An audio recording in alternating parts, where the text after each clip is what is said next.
little exciting.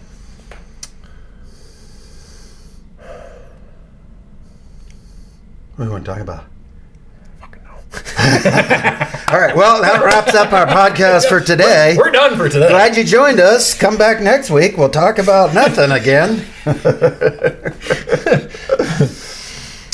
Okay. Well, welcome. This is Iron and Tequila. Don't know where we're going yet, but we'll be there one day. That's Iron. That's Tequila. Tequila Papi. We'll figure out how that works in the future. Take two, I guess. Take right? two. Mr. Yeah. Papi. Mr. Jordan, nice to meet you. Mr. Iron. Yep. You go by Iron or no, Jordan. No, I like Jordan. Jordan. You know. Okay. Oh, I've got some other recordings too of just setup here that will show kind of the background, behind the scenes stuff. I like that when I find people that I like to follow, that I enjoy their content. I personally like to see, why they're doing what they're doing, what they have going on, what it takes to get all their setup put together. If you're not into podcasting yourself or doing any content of your own, it might not be of any interest. But if it is, then we'll throw it in the show notes here and make sure we get some more resources. Yeah. So you guys can, people who are looking to advance their lives in, really the money space in this regard.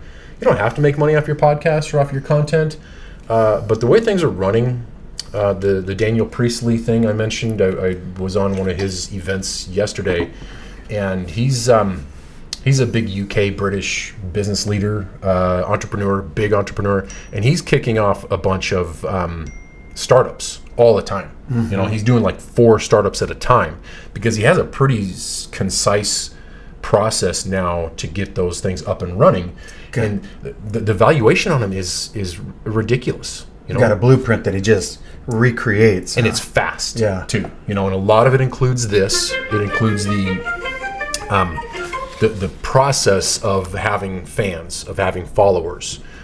So if you're interested at all in how the podcasting stuff works, we'll put up some of the behind the scenes things here where, what is the setup? What's required? What's our software stack? What kind of hardware are we using? My background, well, give me your background first. I don't really matter here. You're the one who we want to focus on. Not true at all.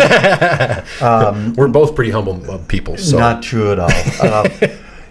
My background is spent a number of years in the Army, spent a number of years overseas, came back to the States, finished college. My first job out of college, my first adult job, a grown-up job, was as a stockbroker and a financial planner. So that's kind of, where my heart... How old were you? I was 29. Okay. Out of military. Okay. I was thinking it was like 22, 23. Well, I had a late start. That's young. I had a late start. Yeah, no problem there. I mean, military for whatever period of time. Took me longer than most people to get through college. But you finished. I finished, dude. That's hell yes. And I went on. I finished a master's degree a few years after that.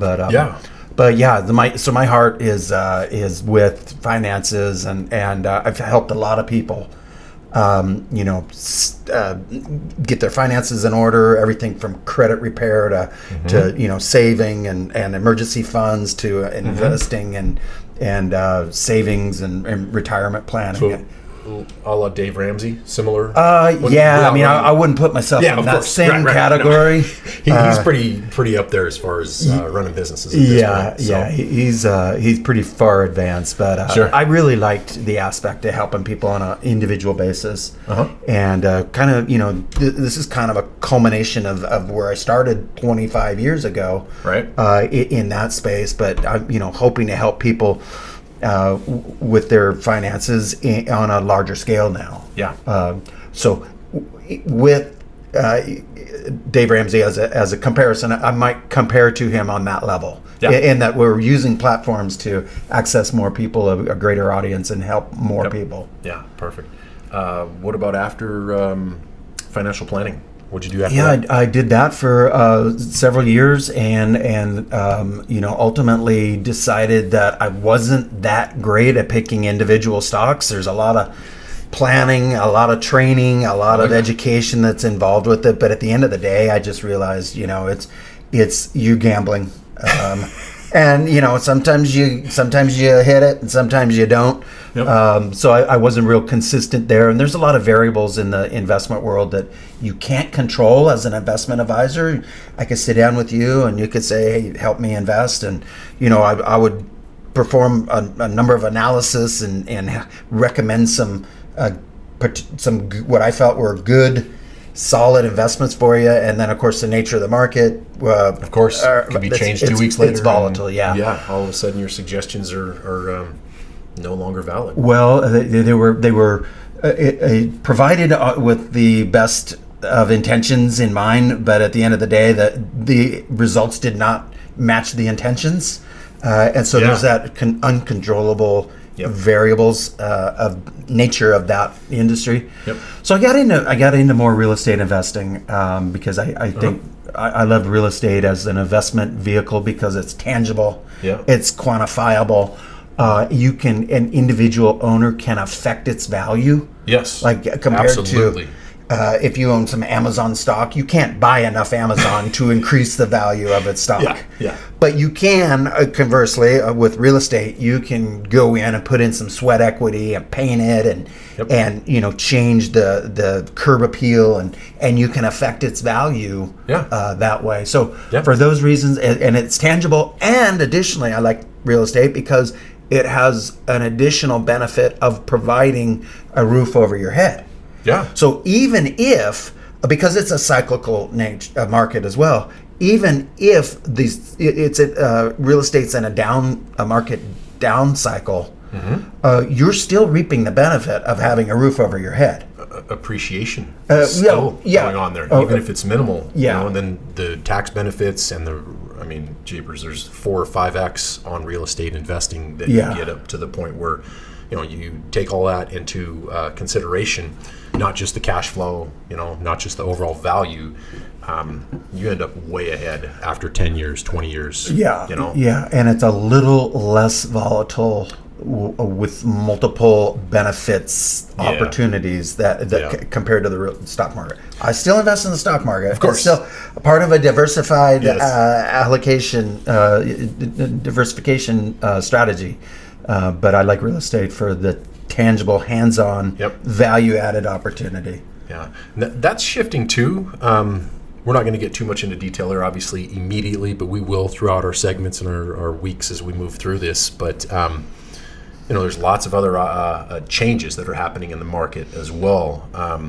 Like I said, the class I was on yesterday, Priestley was talking about industrial to information ages, and then how that's going to shift in the future with real estate, in particular with the large corporations coming in and buying up residential, right? Yeah. Not just commercial, the 5+ doors, the apartment complexes, multifamily, right? We're talking single families at this point, up 1 through 4 residents are just being gobbled up by these massive corporations, which increases the value of the property as long as you own it. But if you don't own it, then the increase in the rent and the cost becomes prohibitive. The goal of first-time home buyers is getting pushed farther and farther out. Away from the first-time home buyers, particularly. But then fractional ownership is coming into play down the road. There's all kinds of things there, and your mindset and having a history on that, intricate knowledge, intimate knowledge of the real estate market. You're an agent yourself, obviously. Well, not obviously to you, but Mr. Papi's an agent. Helped a friend get into a 4-plex over in Twin. Recently. Anyway, we'll get into more detail there as we move forward. Kids, tell me about your kids. Kids, I got 3 awesome sons, and 23, almost 24 to soon to be 29. So 3 sons who are adults now and successfully on their path. You've seen that movie Failure to Launch? Oh yeah. My kids are the antithesis of the failure to launch. Good job, so, Dad. At the end of the day, as parents, our testimony is how successful our kids become. Yeah, 100%. And if you raise kids who can become self-sufficient, especially in that generation, then you're there's a sense of accomplishment that will follow. For sure. Yeah. So if you're a parent, you know that. If you're not, hopefully one day you'll get that privilege Yeah. to be able to have your heartstrings pulled and sometimes cut. Yeah, that happens too. It does. Kids have a way of doing that. Right. They don't have any idea of what they're doing either. Well, mostly. Yeah. I mean, a lot like, I think when we were their age, but I didn't have any clue. No. I didn't get any guidance from my parents. It was there you go. The delivery might have been there, but the reception wasn't there on my end. It definitely wasn't. Yeah. Right. So, if you're in your 20s and you don't have any clue how important you are to your parents, please take this as being a message that I hope you are. By the way, if you're in a position where you weren't raised with parents who had a heart for you as being priority in their lives, that sucks. And we that's part of the reason we're here. We want to help you move through that process. There are guys all over the place, people all over the place on social media that are now giving as much information as they can to help people who need it. There's one gentleman in particular, who's like the absentee dad on YouTube, teaching young men how to shave, how to tie a Windsor knot, or change a tire, iron your freaking shirt, right? Right. Rolling into a job interview. Man, it's amazing. I do hiring for my day job at this point. I manage a regional office for a logistics company, and when I have mostly men, 95% men applying, it's just blatantly obvious that there's no honor taken. Or discipline, and sometimes that falls back to just lacking some basic life skills that they were never introduced to. It ends up being knowledge. If we're never exposed to, as men, the expectation and the standard of business, why would we ever take part in it? A lot of times that becomes a negative aspect of people who have had the indoctrination of wealthy people not being a positive thing in the world. I've had that. I've learned it from my dad and other places in the world, and we're going to dive into that pretty deep in our conversations here. Where our background of beliefs, values, and principles comes from, the habits that we have throughout life, where we pick up from our parents and our surroundings, all of those types of things that influence our personality, who we are, how we show up as individuals in any given circumstance. So stay tuned for those topics. Yeah, we'll be covering, absolutely. We'll be covering. We'll do individual segments on many of those topics that Jordan just mentioned, and some hopefully some words of wisdom will come out of that. I don't know. You never know. Talking to us, there might be words of wisdom. There might be some. Might just be throwaway. All day. You might say we're full of shit, and that's okay. If you think we are, then great. Let's engage. Give me a comment. Give me, Papi. I'm not sure about you, but I'm not a big fan of the like, follow, and subscribe line. And we are almost required to do that nowadays with the way that social is going. Really, what I look for. Give me your opinion here. I want engagement. I really want to have you, the listener, come on and give us an evaluation. Give me a comment. If you think it's dog shit and we can improve, tell me. We're gonna do that. We're gonna find a different topic. We're gonna find, hey, you guys were horrible at this topic. You have no clue. Don't you ask from a hole in the ground about this subject. If that's the case, great. We'll figure it out. On the other end, if you like what we're doing, you like some of the things that Papi is going through, where how to buy a home, how to prepare yourself to actually set yourself up for success when you get your first job, and you only have $400 a week coming in and $25 a month into your savings seems like a lot of money. It might. It did for me at one stage. Yeah, you know, but it's a place to start. Hey, $1 here and $1 there means it's $1 million one day if you don't stop. Yeah. Right? Yeah. I've made that mistake personally multiple times throughout my life, and that's why we're doing this. We have knowledge that could be useful to you. If it's not, great. See you later. Have a great day. Go follow somebody else. If you think this is actually worthwhile, please let us know. Engage and ask questions, and we'll do our best to provide our wisdom, as it were, as our perspective, not a know-it-all. My way is not the only way. Yeah. I have the smallest sample size in the world. One. Right here, right? Us, we have a little bit bigger sample size. And, throughout the 100 years or something of life that we have put together, it's a drop in the bucket. Shit, is it really 100 years? You had to say that? What the fuck is he talking about? Actually, 102. Okay, all right. We don't need any math wizards here. That's not what this show's about. But Jordan, tell us a little bit about you, because we haven't heard what your goals for this podcast and what brought you here and what you're thank you. What you're wanting to do. Well, first off, I see this as being a resource, like you mentioned earlier, a way for people to gain knowledge without putting themselves at risk. That's fear, right? We don't have a lot of idea of what's going to happen in the future. We know what we don't want to have happen, and that's where fear is born, okay? So if we can figure out a way here to give you some nuggets, if you will, per segment, per show, in our conversations, in the comments and all of that, great. That's our goal here, and for me personally, I lost my mom when I was 24.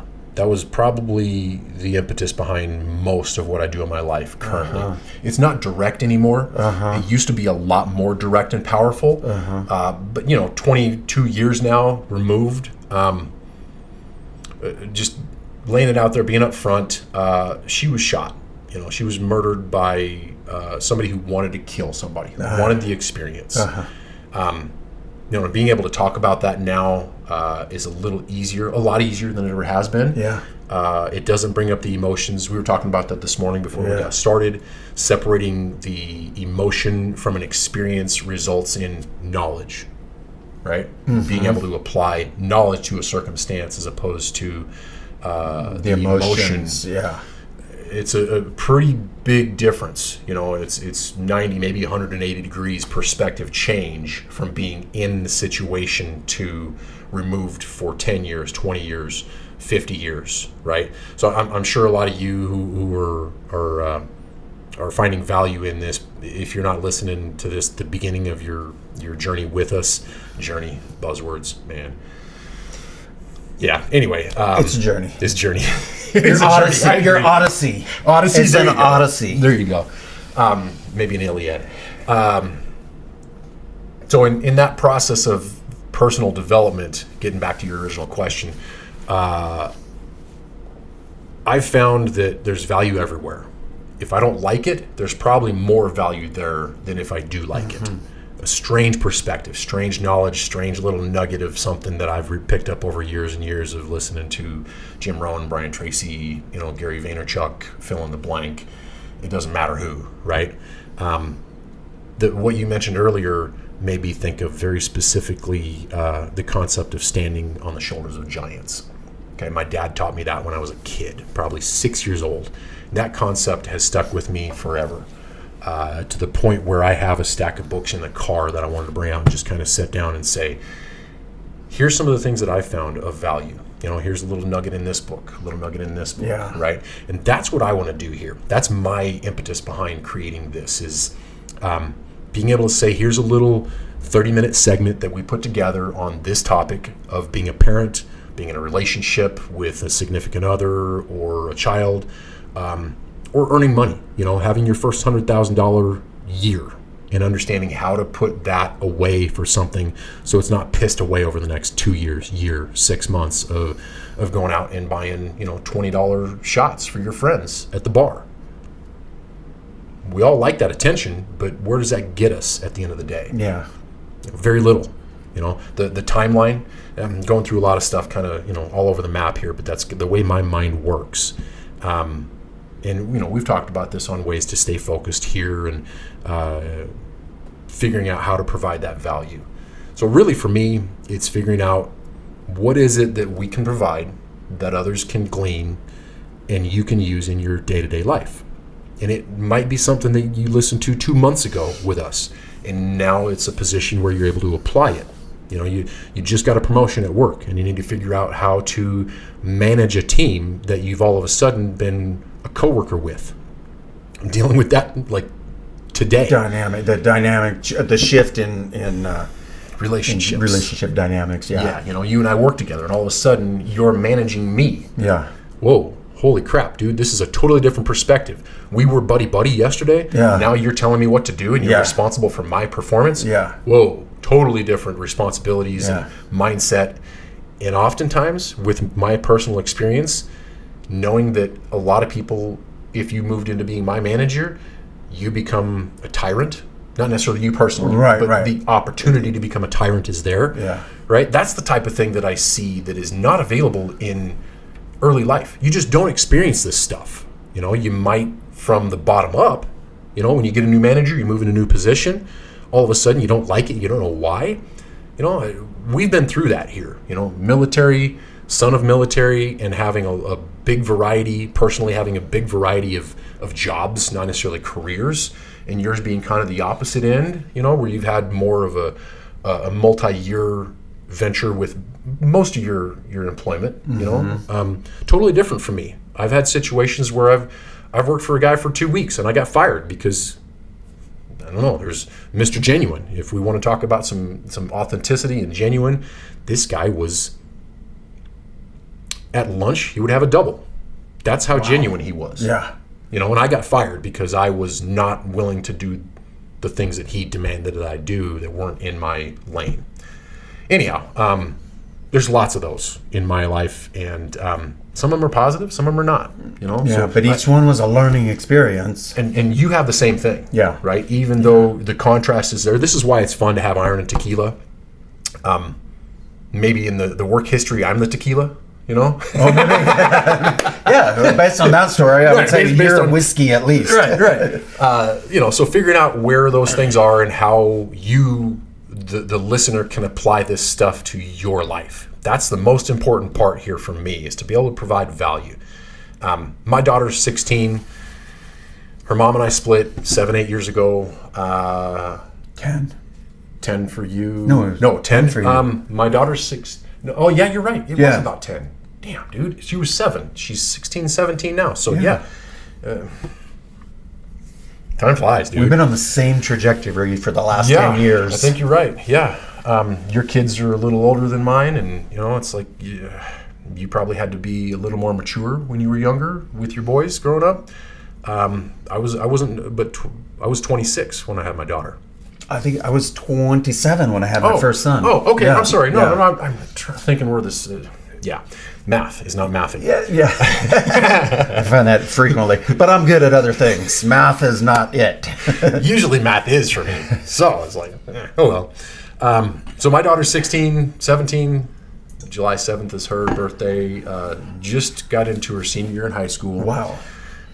Playing softball.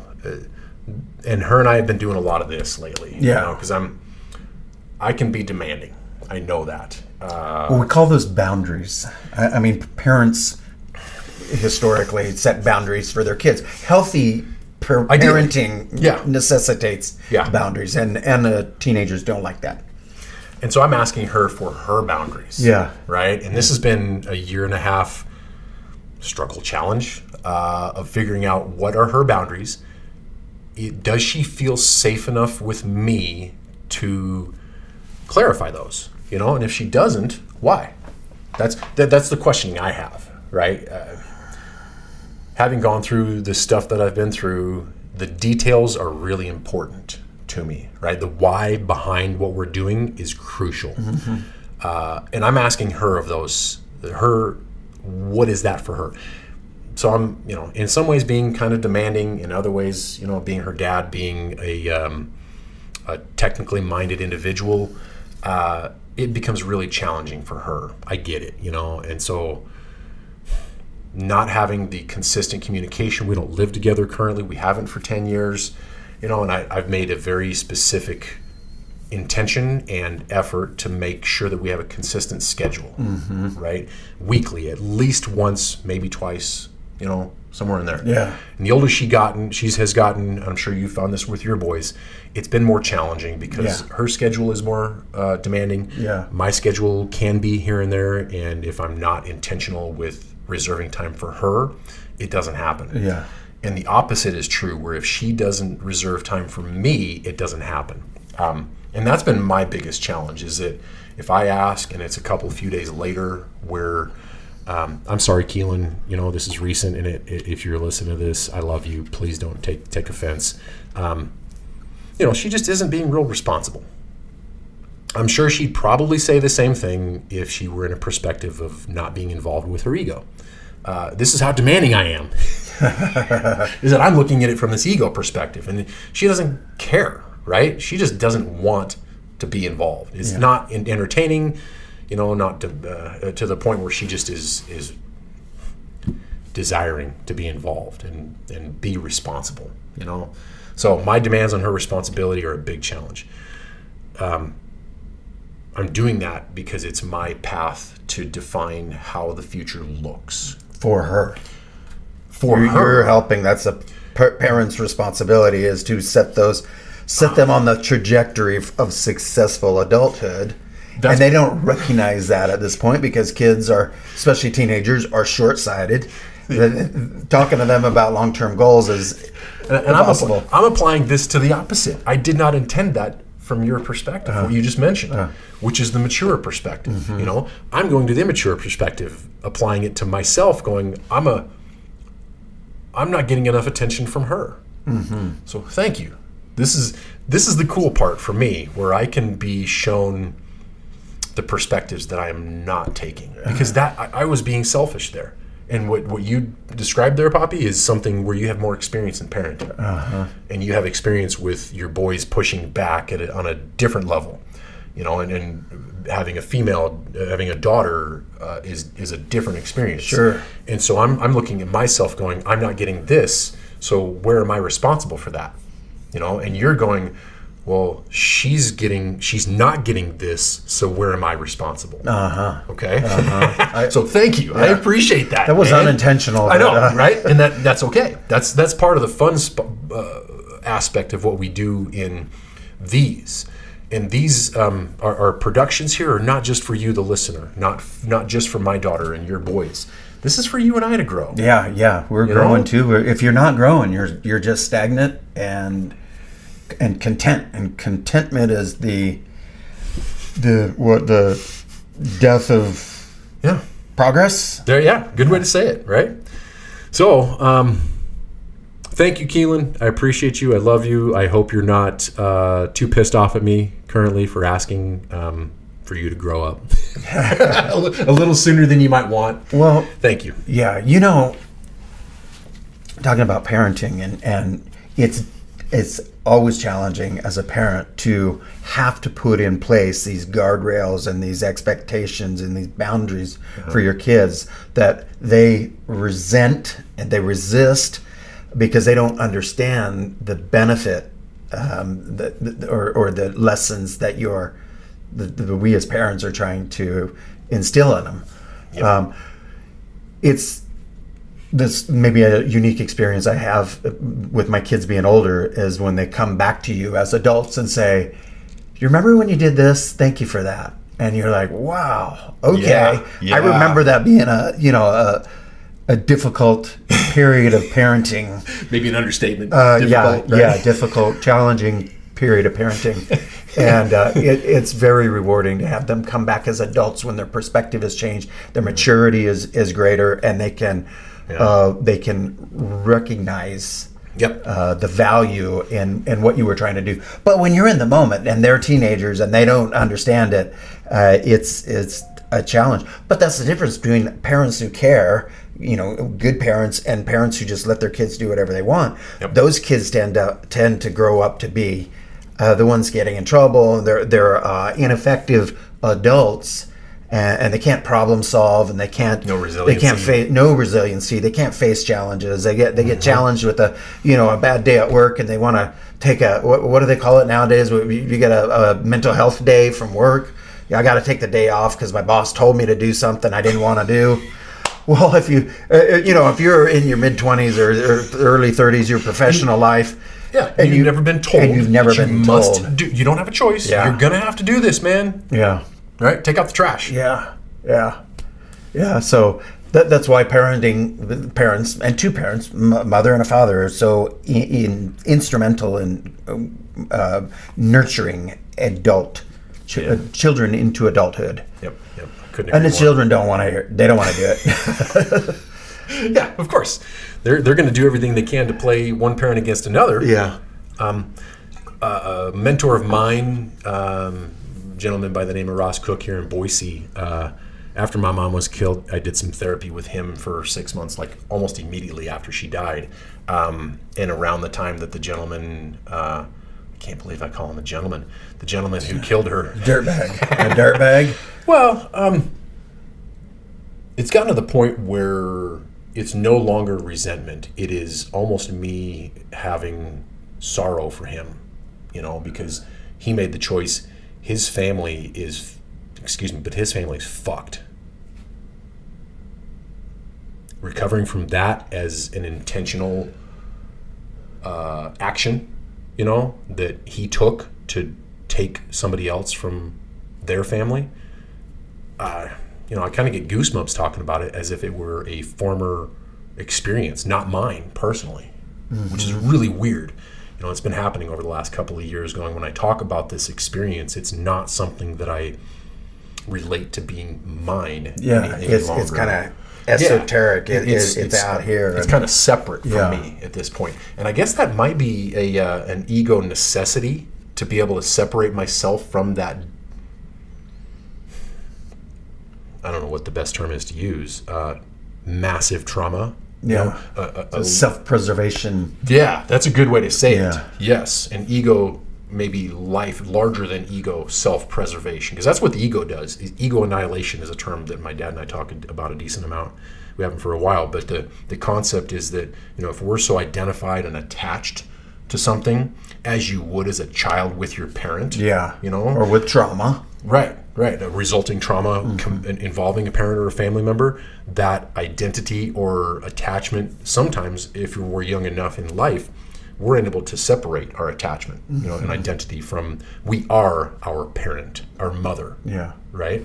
Before our traumatic experience. Exactly. Or our traumatic experience as a 4-year-old or a 2-year-old, and going through a bunch of the certifications that I've done, one recent one with how to handle trauma coaching, understanding, trauma is not being yelled at per se. It could be potentially, as a 4-year-old, that might be a big trauma. As a 46-year-old getting yelled at, if that's trauma, then, there's a bigger problem. We need to talk about resiliency. We're going to do that in another segment. Right. So, and that's kind of where, we'll get into some of the other stuff you and I have as far as concepts and perspectives on how we can handle things in life, the resiliency aspect of, understanding the meaning behind what's going on, both to us and the truth of that meaning not being the same thing, because my perspective is not the truth necessarily. It may be the truth and it may incorporate aspects of the truth, but it is not the truth unless it matches up identically to the truth, right? Yeah. So sometimes that stuff gets into the weeds way deep, and there's what I like to call rabbit holes that we have a challenging time recovering from, just because we get into the conversation so deep that it's tough to recall what the previous subject was. And so in that regard, and there's a rabbit hole, right? We start thinking about a subject, and all of a sudden it's like, okay, what was my train of thought? Anyway, man, this is fun. Thank you. So tell me a little bit about your work history, where you've been, and how that can lend to the information you'll be able to glean as a listener? Well, I can probably even start back to my military days. I became very interested in personal finance early on. I was probably 19, 20 years old, so I was ahead of my peers in the military. You think of that environment. My peers are other 19, 20-year-old kids, and most of them are living for the moment. They're paycheck in, paycheck out. Sometimes it was paycheck out before it came in for a lot of those guys. But I started recognizing that I had a kind of a unique or maybe a more advanced perspective on personal finances, on money, and how to manage it. I didn't get that from my parents. They weren't particularly good money managers of their household income.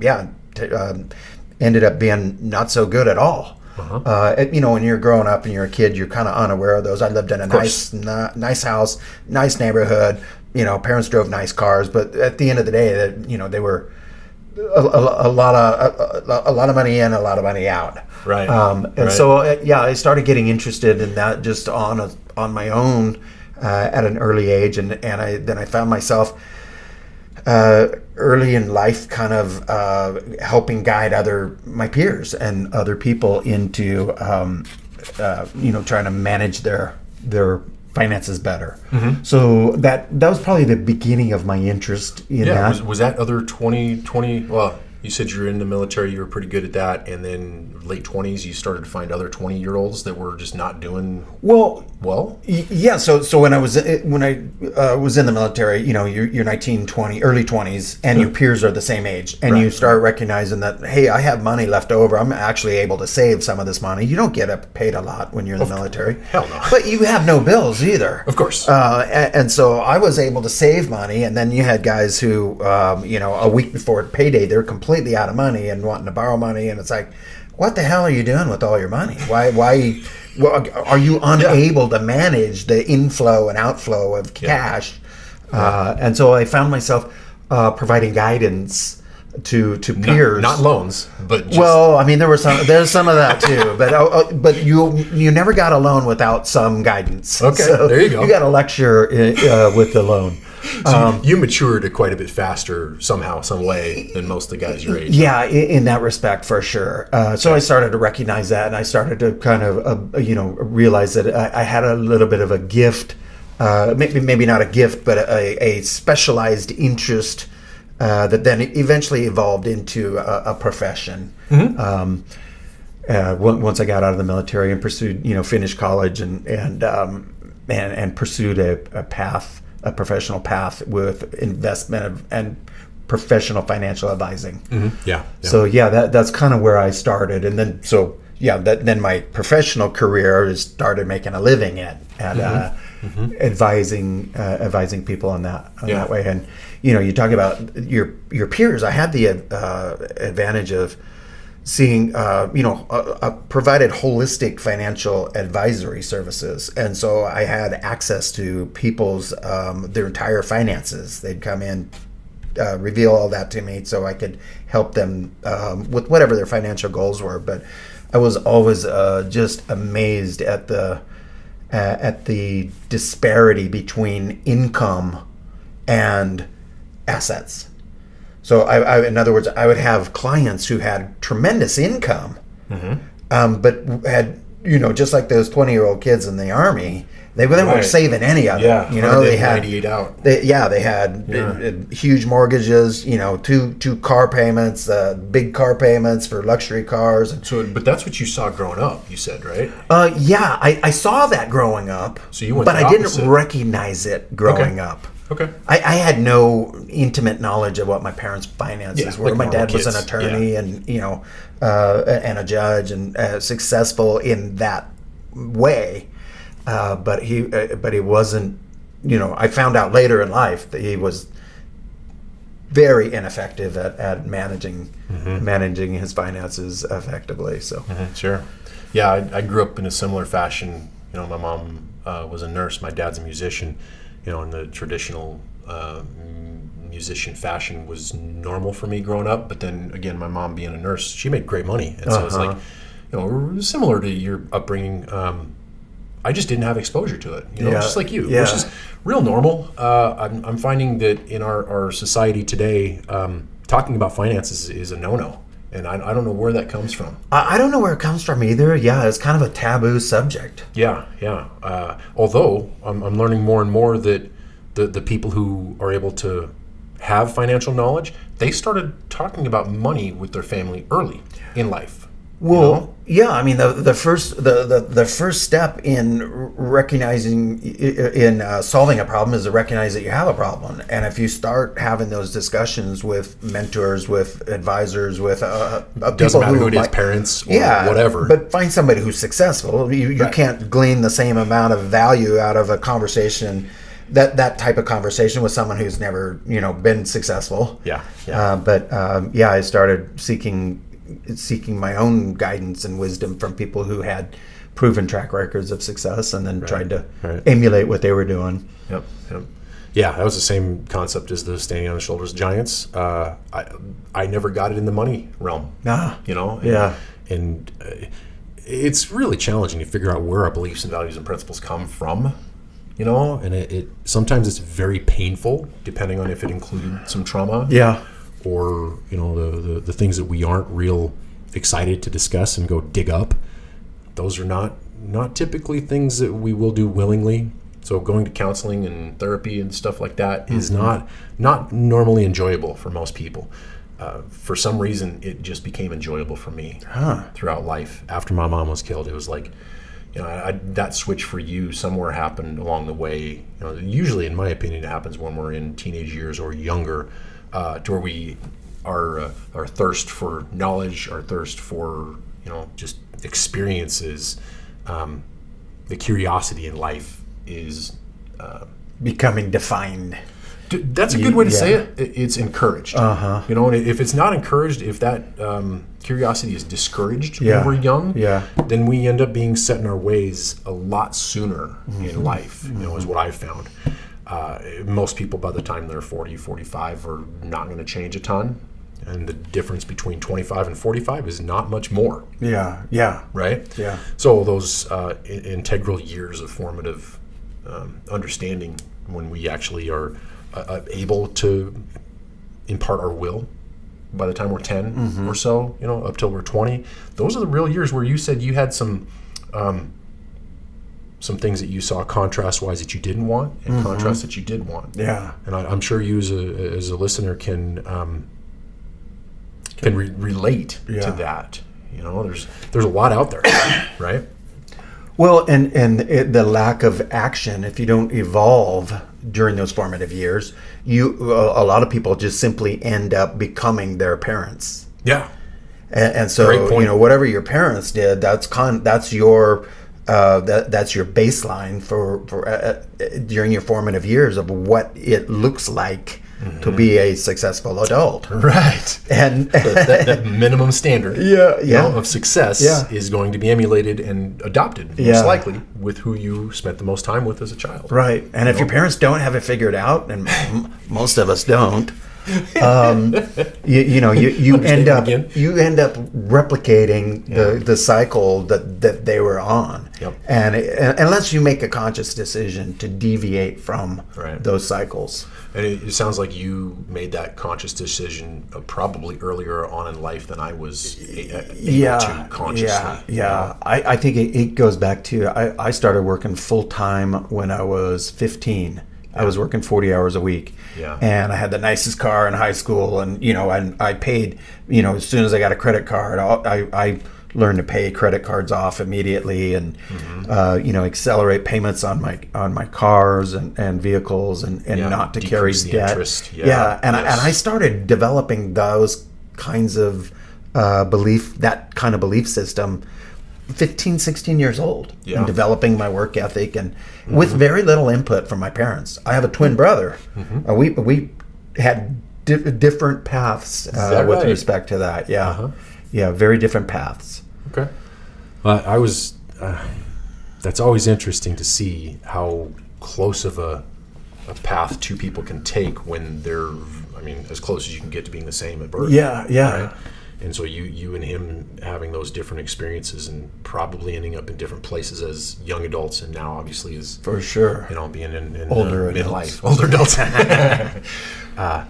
Yeah, my dad being a musician was not in that path of. It just he wasn't a traditional musician.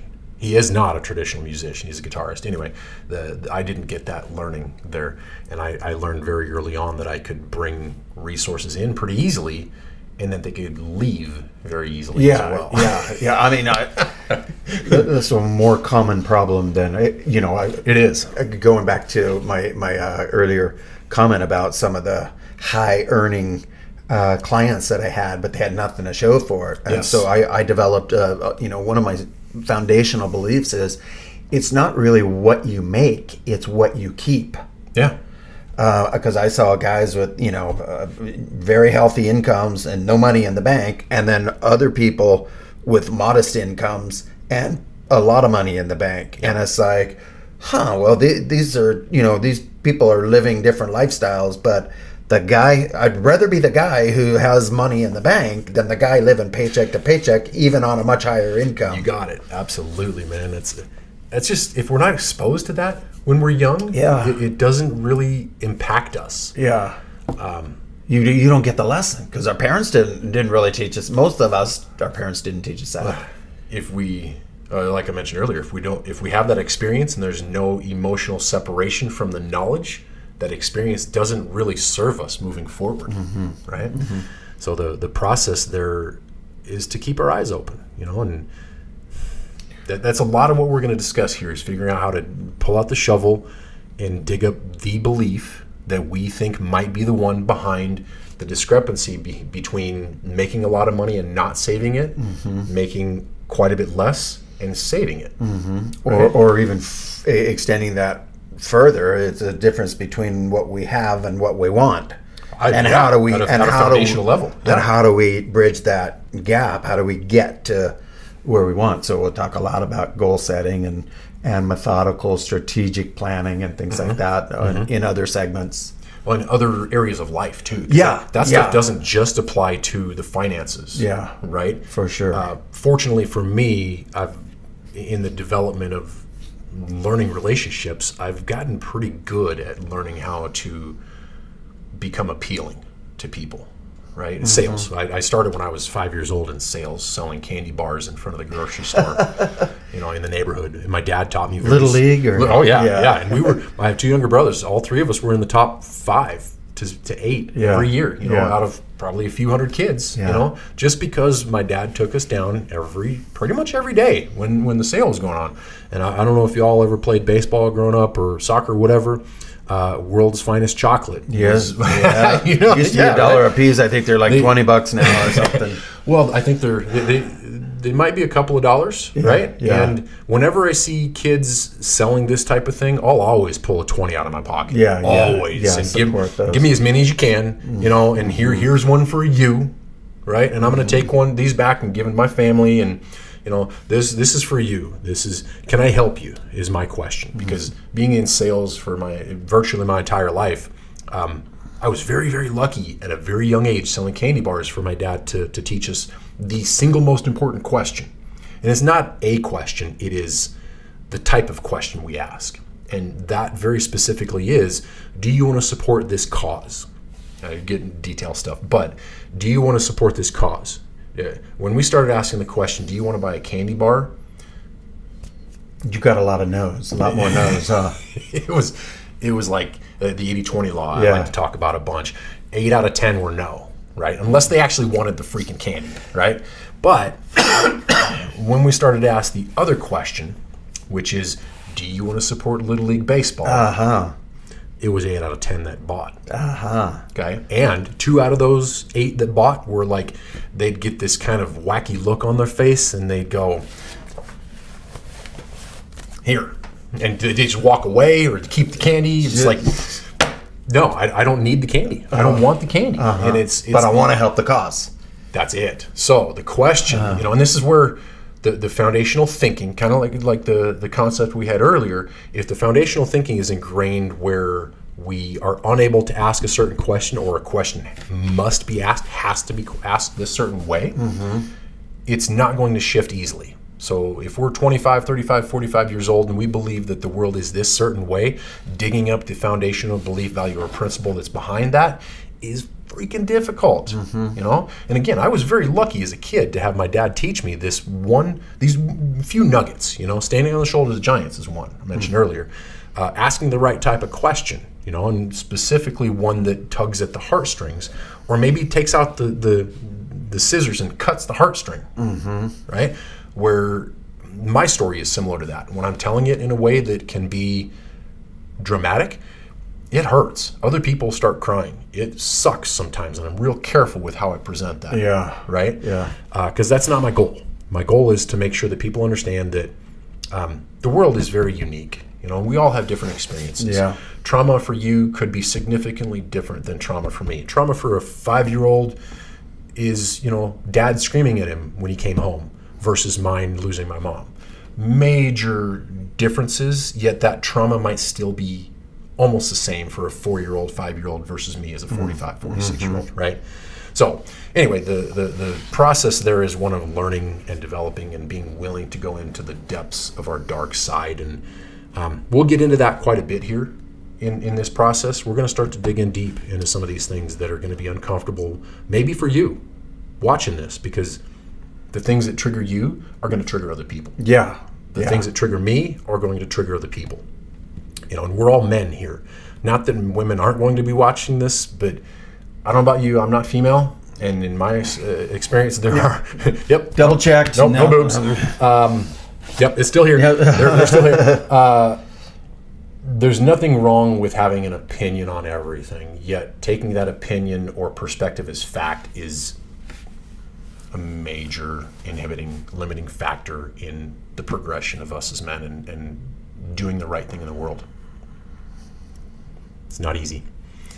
Anyway, that's close. That's close to a foundation of where we are and where we're going. What else is there? Is there anything off the the 30,000-foot view that, without getting real deep into any subjects that we'd want to let our viewers know, our listeners know where we're heading? Maybe, maybe not. Who knows? And we might redo this entire session. Yeah, we might. We might cut it out. Who knows?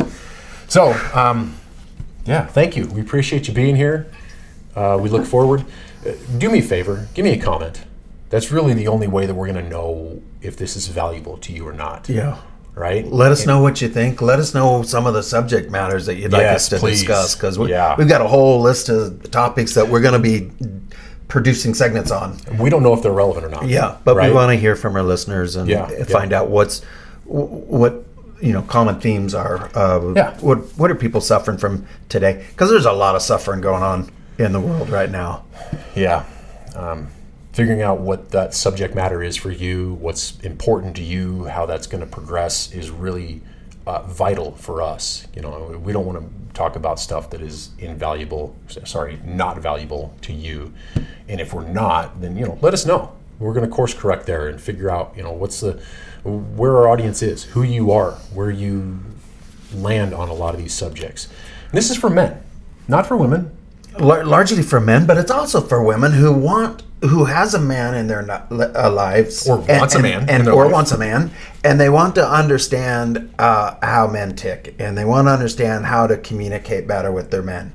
And so we're not excluding women by any means. Women will find value in our podcast because most women have a man in their life or desire one, and they are the biggest influence in that man's life.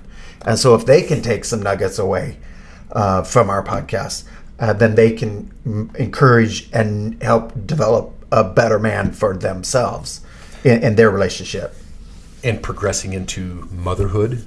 I mean, holy moly. When we're talking about how to raise a young man, women, no offense, ladies, but you did not grow up with the energy and excitement and vim and vigor that little boys do. It's just, that's the way it is. And when young boys are raised as not a young boy, it gets to be really challenging to fulfill our nature. I don't know how to say it other than that. I don't want to offend anybody, but I'm not going to hold back from where I am and what we do. A man in a young boy's life is crucial. There's no other way to put it. That's all there is to it. Yeah. Well, and I was going to make a point too that some of the topics that we're going to discuss, Jordan and I may not be the subject matter expert on. So we're going to have a number of guests on our podcast to help develop and introduce some of our concepts and topics that we'll be discussing. So absolutely, you'll have to stay tuned. Keep coming back to the podcast to find out where we're headed and who we have on next. Yep. What are we looking at for our upcoming subjects here?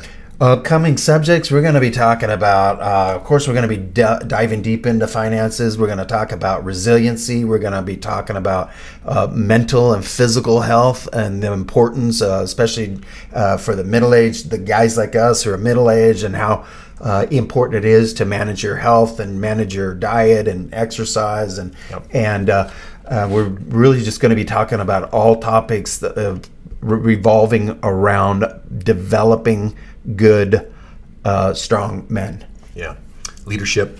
The big three. Relationships, wealth, and personal health. Yeah. Right? And your expertise is different than mine, which is really nice. And again, we're going to have a bunch of guests on throughout the months and years here as we move forward. And we want to know who that is. If you have suggestions for guests here or subject matter, bring it on. Let's discuss that stuff. Guys like Steven over at Diary of a CEO. I'd love to have people like him on. Jordan Peterson. And these are like the pillars in the podcast community currently. Charlie Kirk, I know, is one of the guys that you really enjoy. I followed him more and more lately. We don't want to get into politics too much, because I'm not too politically charged. I know you have some pretty politically. I'm just, we want to appeal to everybody can benefit from the topics that we're going to be discussing. It doesn't have to have a political or a religious or any kind of slant that will alienate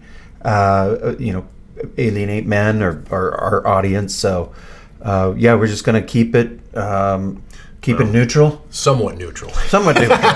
We're going to have controversial subjects, and it's going to be okay for you to have your opinion and me to have my opinion. And even though you and I will align on a lot of those, and you as well, we might align on a lot of those, we may differ as well. Civil discourse is extremely valuable in our society. And I don't have to get upset that you don't align with me. You don't have to get upset and take offense that I don't align with you. And it's okay to have these differing opinions and discuss them, and we want to do that so that we can provide value for you. So again, if you want to see some of that, or you think this subject should be, not talked about on our podcast, great. We may respect that. We may not. We'll take it into consideration. Go from there. So thank you. We appreciate you being here. If you've lasted with us this long, we're excited. It's going to be a lot of fun. Yeah, you already got some resiliency if you lasted with us this long. So you're halfway there. Yep. Come back and we'll talk about the other half. Yep. We'll see you on the next one. Yep. Thank you.